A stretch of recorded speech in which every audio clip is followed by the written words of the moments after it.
Bom dia, paz do Senhor. Por que me procuráveis? Lucas 2,49. Palavra é meio de comunicação. Como ficam ansiosos os pais para ouvirem a primeira palavra enunciada pelo seu filhinho? Com que saudade guardamos as últimas palavras de um ente querido que já partiu deste mundo? E com que emoção lemos as primeiras palavras registradas de nosso amado Salvador? Não sabemos as primeiras palavras que Jesus falou à sua mãe. Por certo, eram semelhantes às de nossas criancinhas de hoje. O que importa, no entanto, é que podemos conhecer a mensagem que Jesus, o menino, deixou para nós. O evangelista Lucas oferece-nos o privilégio de penetrarmos na vida doméstica de José e Maria, uma família piedosa que cuidava observar todos os requisitos da lei judaica. Segundo o seu costume, cabia-lhes agora levar o menino Jesus a Jerusalém, pois completara 12 anos de idade. Ele havia de iniciar a prática do jejum e a observância de todo o ritualismo exigido ao homem judeu. O verso 40 deste capítulo 2 de Lucas descreve a vida de Jesus durante a infância. Crescia e fortalecia-se, ficando cheio de sabedoria, e a graça de Deus estava sobre ele. Era de se esperar, portanto, que Jesus aguardasse vivamente o dia em que acompanharia os seus pais para a festa da Páscoa. O dia em que teria o privilégio de adentrar-se no grande e famoso templo de Jesus. Os dias voavam, era tempo de voltar para Nazaré. Para Jesus, as horas gastas na presença dos doutores da lei eram tão proveitosas que nem sequer pensava na necessidade do regresso. Quando confrontado pela pergunta repreensiva, mas ao mesmo tempo cheia de amor materno, que Maria lhe dirigiu, Jesus respondeu também de modo surpreendente: por que me procuráveis? Pais, o que os preocupa sobre os seus filhos? É justa essa preocupação? É uma reflexão para nós, pais. O que tem nos preocupado? O que tem feito com que a gente olhe para os nossos filhos e pense, eles vão dar certo? Quanto estamos entregando para os nossos filhos Jesus Cristo? Quanto estamos caminhando com eles na presença do Senhor? Qual os castigos que estamos dando para eles? Tirá-los da igreja? Tirá-los da presença do Senhor para dar castigo ou não? Pense nisso, papai. Bom dia. Não sabeis que eu devia estar na casa de meu pai? Lucas 2,49. Continuamos a refletir nas primeiras palavras de Jesus. Uma resposta não bem compreendida por José e Maria, nem por nós na sua totalidade. Estava Jesus referindo-se à missão messiânica para a qual Deus o enviara? Alguns teólogos pensam que sim. Muitos dizem que Jesus era apenas um menino muito espiritual, possivelmente um prodígio e um adolescente que gostava de estar na presença de líderes religiosos. Não podemos subestimar o valor que os nossos meninos e adolescentes dão às coisas espirituais. Às vezes julgamos que eles só têm interesse nos divertimentos, nos passatempos e talvez na leitura de alguns livros. Enganamo-nos. Há crianças que iniciam conversas com os pais sobre Deus, Jesus, céus, igrejas. Recordo a minha juventude e o quanto gostava de estar na igreja. Meu pai, que não era crente, não podia entender o amor que eu tinha pela igreja. Certa vez, quando me aprontava para assistir a uma reunião na igreja, falou-me impaciente e asperamente: por que você não leva a sua cama e dorme lá? Jesus tinha sido instruído na palavra de Deus porque fora criado por pais que levavam a sério os preceitos divinos. Era no lar que as crianças judaicas recebiam a educação religiosa. E esse gosto pelas escrituras sagradas foi crescendo na alma desse menino maravilhoso, até que chegou o dia em que ele podia discorrer sobre os ensinamentos divinos com as autoridades da lei. Que dia inesquecível! Para Jesus, ele não estava perdido, estava onde devia estar, na casa de seu verdadeiro pai. É o primeiro registro de Jesus chamando Deus de Pai. Esta expressão será repetida mais ou menos 150 vezes nos evangelhos. Termo de ternura, de posição filial, de submissão. Pais, o que temos ensinado aos nossos filhos? O que temos ensinado aos nossos filhos dentro da nossa casa? Temos ensinado Jesus para eles? Nós temos vivido Jesus em nosso lar? Nós temos lido a Bíblia com os nossos filhos? Temos feito devocionais com os nossos filhos? Pais, a hora está chegando. Vamos correr, vamos ensinar os nossos filhos. Nós fizemos filhos para o exército de Cristo, não para o inferno. Em nome de Jesus. Amém? Um abraço, Deus abençoe. Bom dia, paz do Senhor. Consente agora. Mateus 3,15. Jesus quebra o silêncio dos 18 anos que se passaram desde a sua presença no templo. As palavras da sua mocidade não nos são reveladas. Agora, na presença de João, o Batista, ele presta uma grande homenagem a esse simples e corajoso profeta, o seu precursor, que chamava o povo ao arrependimento. João ministrava o batismo de arrependimento e dizia que havia de vir aquele que ia batizar com o Espírito Santo e com fogo. Como entender o pedido de Jesus? Como pode alguém sem pecado querer o batismo de arrependimento? Estou ao lado de João. Humildemente, ele reconhece a sua própria necessidade de ser batizado por Jesus. Porém, o Mestre insiste: consente agora. Jesus Cristo não nega a verdade expressa por João, nem tampouco diz que João precisava ser batizado por ele.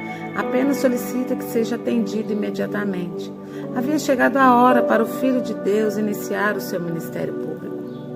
Quantas vezes o Espírito Santo nos fala para fazermos alguma coisa e começarmos a arguí-lo? Temos as nossas razões para desobedecer ou para executar o dever em outra ocasião, julgando que o nosso raciocínio funciona melhor. Um dia, indo à cidade, no metrô, sentei-me ao lado de uma moça que lia avidamente um livro. Senti-me impulsionada pelo Espírito Santo para entregar-lhe um folheto, mas logo um pensamento covarde tomou posse de mim. Ela não vai querer ser interrompida, pois nem tira os olhos do livro. Foi assim que eu raciocinei durante alguns minutos. Novamente senti que Deus estava esperando minha resposta positiva. Tirei da minha bolsa um folheto que achei apropriado e, tão delicadamente quanto possível, ofereci-o à moça, sugerindo que o lesse depois de terminar o livro. Gentilmente ela aceitou e agradeceu. Atendamos prontamente à voz do Mestre. É assim que Ele quer. Quanto estamos ouvindo a voz de Deus? Quanto estamos fazendo aquilo que Ele pede para que a gente possa fazer? Quantas vidas deixamos de alcançar por vergonha, por não nos posicionarmos? Até quando vamos ficar achando, trabalhando com o nosso achismo ou com o que nós queremos ser? Nós somos filhos, nós somos escolhidos para o exército do Senhor.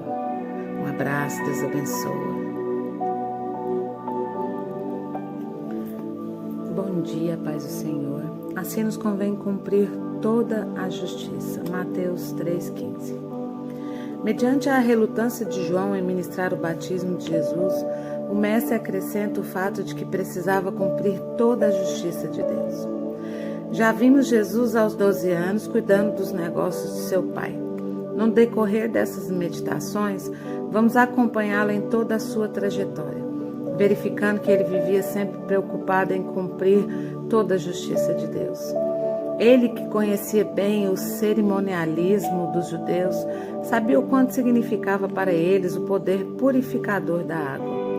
Tinha absoluta certeza de que era a vontade de seu pai que ele se identificasse com os homens, submetendo-se ao batismo. Sabia também que esse ato marcaria o começo da sua missão como servo, sofredor e salvador do homem. Portanto, convence a João da necessidade de assumir a sua responsabilidade no cumprimento da justiça de Deus. E a Bíblia registra: então ele consentiu. Li certa vez uma afirmação que me impressionou muito. Foi a seguinte: conte-me o seu dilema e dir-lhe-ei a sua idade. Uma preocupação para um adolescente jamais seria para um adulto e vice-versa. O que consiste no dilema para um incrédulo não seria para um crente. O que é que mais nos preocupa? Em que gastamos mais energia, dinheiro e tempo? Qual é o problema que nos tira o sossego ou mesmo o sono? É de natureza material, moral ou espiritual? É de valor temporal ou eterno? A única preocupação de Jesus era fazer por completo a soberana vontade de seu Pai. Custou-lhe sacrifícios, sofrimento e morte. No entanto, trouxe-lhe a vitória final. Ao seguirmos o seu exemplo, triunfaremos também sobre as lutas desta vida. Em nome de Jesus, que nós possamos pegar Cristo como exemplo de vida e seguirmos o caminho com Ele. Que nós possamos passar para os nossos filhos, para os netos, para os amigos, para todas as pessoas, que Cristo habita em nós e que somos diferentes por Ele e para Ele.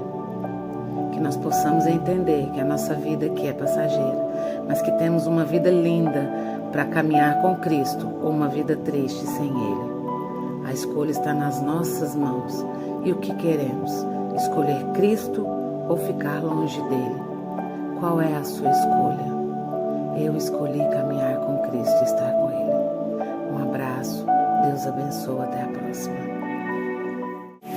Bom dia, a paz do Senhor.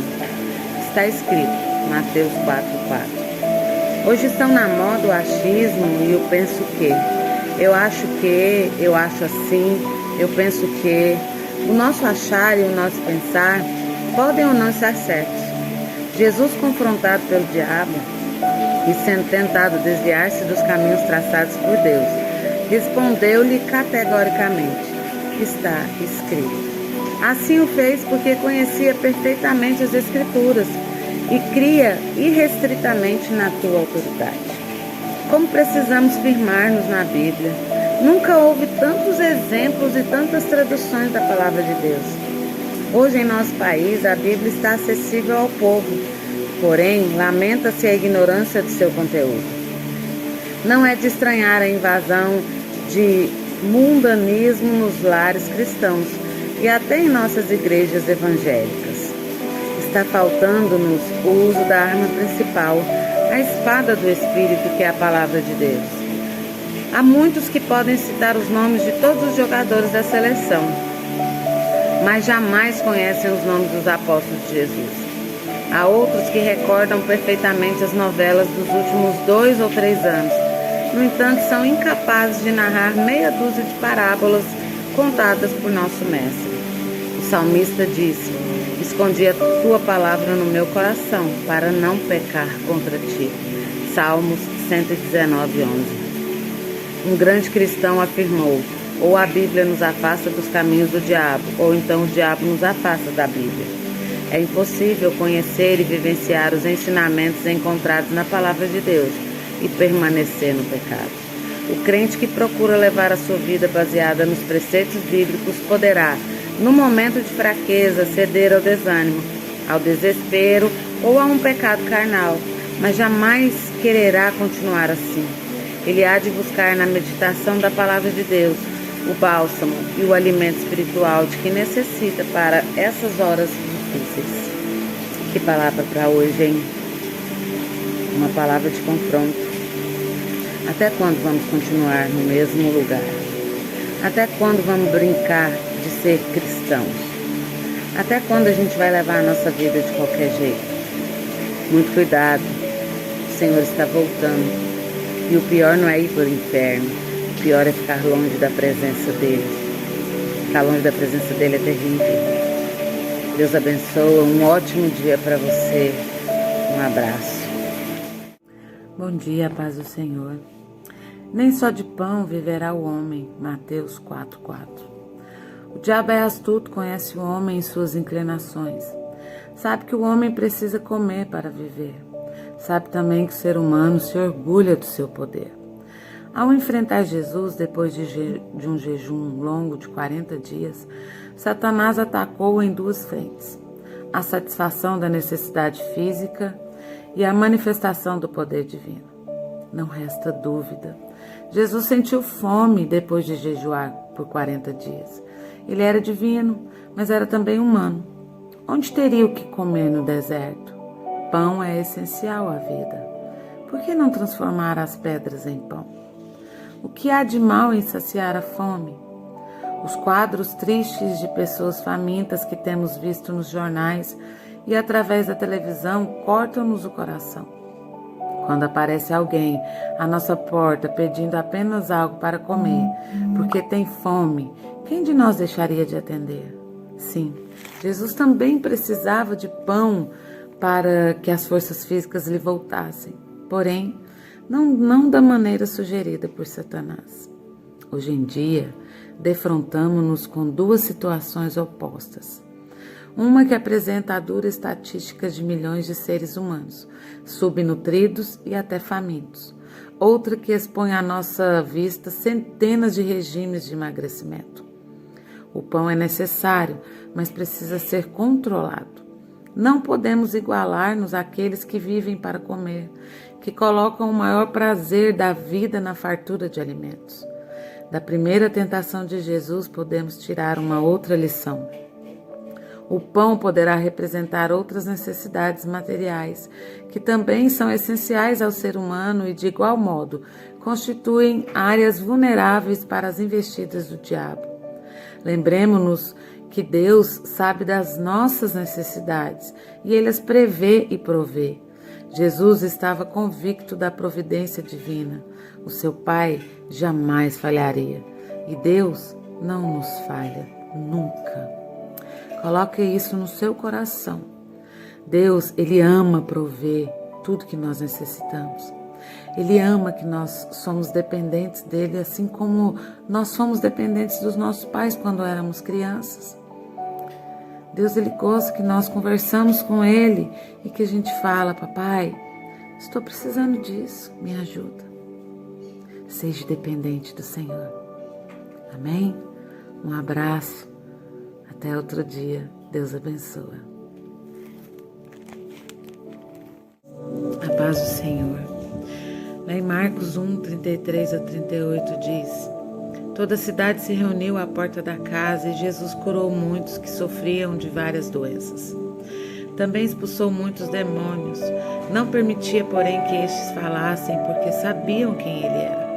De madrugada, quando ainda estava escuro, Jesus levantou-se, saiu de casa e foi para um lugar deserto, onde ficou orando. Simão e seus companheiros foram procurá-lo e, ao encontrá-lo, disseram: todos estão te procurando. Jesus respondeu: vamos para outro lugar, para os povoados vizinhos, para que também lá eu pregue. Foi para isso que eu vim. O desafio de abandonar nosso falso eu para viver autenticamente em nosso novo eu é o âmago da verdadeira espiritualidade. Vemos esta autenticidade na vida de Jesus. No meio de um mini avivamento na cidade de Cafarnaum, Jesus foi capaz de resistir à pressão de todos o procurarem e foi para outra cidade. Jesus também conhecia seu Pai, que o amava e tinha um trabalho para que ele completasse. Ao viver fielmente o seu verdadeiro eu, entretanto, Jesus decepcionou muita gente. Por exemplo, ele desapontou sua família ao ponto de sua mãe e seus irmãos se perguntarem se ele estava fora de si. Ele desapontou as pessoas com as quais cresceu em Nazaré. Quando Jesus declarou quem realmente era, o Messias, eles tentaram empurrá-lo de um penhasco. Ele desapontou seus amigos mais próximos, os 12 discípulos. Eles projetaram em Jesus sua própria visão de que tipo de Messias esperavam que ele fosse.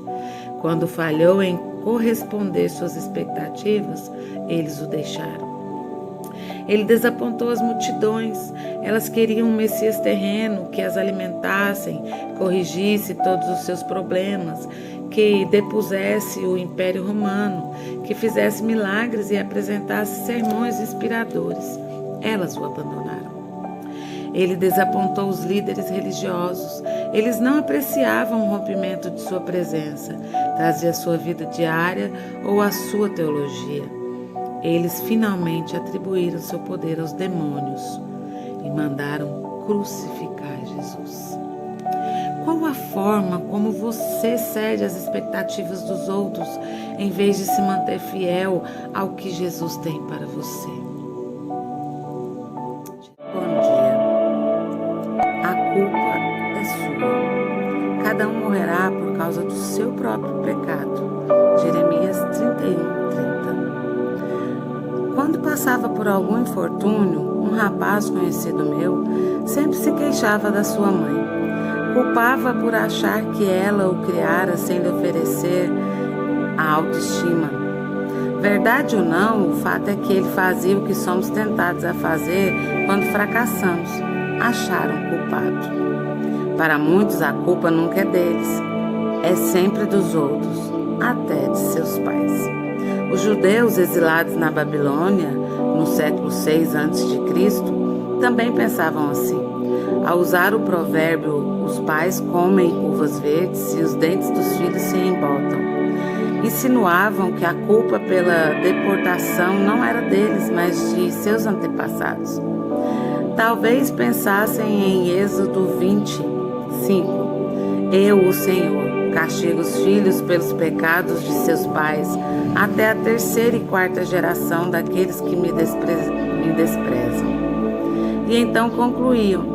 Não era justo que arcassem com a culpa de outros, mas à luz de Ezequiel 18, a culpa sempre é cobrada daquele que praticou o mal.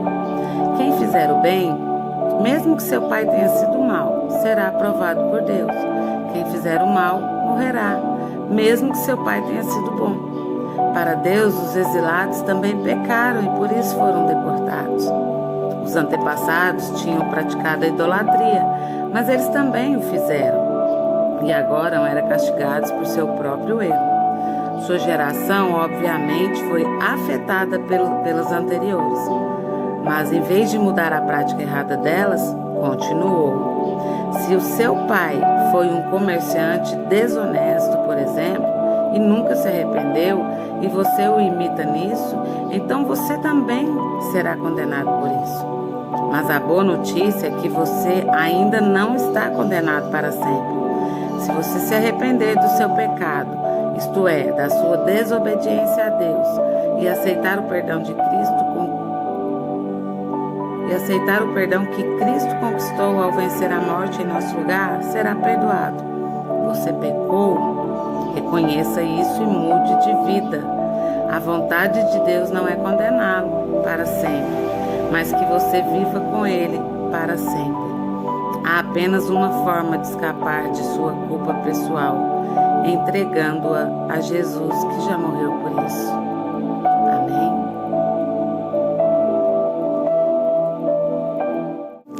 Bom dia, paz do Senhor. Mas de toda palavra que sai da boca de Deus. Mateus 4:4. Outra vez, Jesus cita as Escrituras. Resume as palavras de Moisés registradas em Deuteronômio 8:3. Sim, ele te humilhou, te deixou ter fome e te sustentou com maná que nem tu, nem teus pais conhecias, para te dar a entender que o homem não vive só de pão, mas de tudo o que sai da boca do Senhor. Disso vive o homem. O povo de Israel era abençoado por Deus. Tinha provas cabais da providência divina. Entretanto, era necessário que Deus levantasse guias espirituais para lembrá-lo dos seus mandamentos e das suas promessas. Enquanto atendesse às ordens de Deus e andasse nos seus caminhos, a vida era-lhe boa e agradável. Criticamos os judeus. Que cegueira espiritual, afirmamos. Todavia, precisamos convir que pouco aprendemos da experiência alheia. Conhecemos bem as tristes consequências do povo judeu e intelectualmente sabemos das causas da sua queda. Mas será que aprendemos disso? Aprendemos que as palavras que saem da boca de Deus são válidas ainda hoje? Aprendemos que o viver só de pão jamais satisfaz? Aprendemos que a Bíblia ainda nos ensina como viver neste mundo caracterizado pela violência e pela imoralidade? Os educadores nos ensinam que só se consegue aprendizagem quando há mudança. Mudança principalmente de comportamento, que resulta da mudança de conhecimento e atitude. É relativamente fácil dizer que confiamos em Deus e nas suas palavras quando tudo corre bem. Temos um bom emprego, uma família bem ajustada e uma boa igreja. Sob tais condições, lemos superficialmente a Bíblia e gastamos pouco tempo na oração. Subitamente cai sobre nós uma terrível provação e fica abalada a nossa fé. Por quê? Não será devido à falta de uma verdadeira aprendizagem da palavra de Deus? Examinemo-nos a nós mesmos. Muito cuidado em cuidar da vida dos outros. Vamos cuidar da nossa vida. Vamos examinar como temos sido com Cristo. Qual a nossa intimidade que a gente tem com Ele. Não adianta nada eu dizer que Cristo é meu Salvador e não conhecê-lo. Eu preciso conhecer quem é o meu Salvador, quem é o meu Pai, quem é o meu amigo. A paz do Senhor, Deus abençoe.